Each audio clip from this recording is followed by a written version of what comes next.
பிரைஸலோடு மறுபடியும் இந்த வீடியோ மூலம் உங்களை சந்திப்பில் மிக்க மகிழ்ச்சி அடைகிறேன்.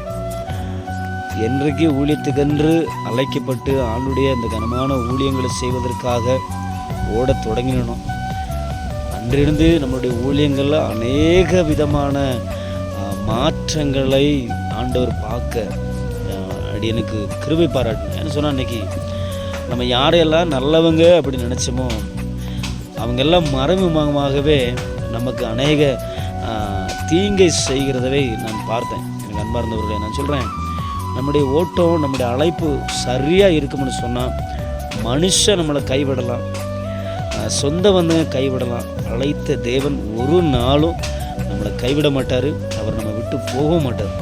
ஆகவே நான் சொல்கிறேன், இன்றைக்கி அநேகர் நிந்திக்கப்பட்டு அநேகரால் புறம்பே தள்ளப்பட்ட சூழ்நிலை நீங்கள் ஒரு வேளை நீங்கள் தள்ளப்பட்டு, நான் சொல்கிறேன், அழைத்த அழைப்பில் மட்டும் நீங்கள் உறுதியாக இருந்து, நான் சொல்கிறேன், அழைப்பு உங்களுக்கு சொன்னால் நீங்கள் அநேக காரியங்களை இழக்க வேண்டியது வரும். பிரியமானவர்களே, அநேக போராட்டங்கள் நமக்கு வரலாம், அநேக பிரச்சனைகள் நம்ம சூழ்ந்து கொள்ளலாம். ஆனால் ஒரு விஷயம் சொல்கிறேன், அதற்கு நடுவில் கர்த்தர் அசாதாரணமான காரியங்களை நிச்சயமாக நம்முடைய வாழ்க்கையில் செய்வார். அதனால் எதனை குறித்தும் மனசை மட்டும் நீங்கள் சோர்வடைஞ்சிறாங்க.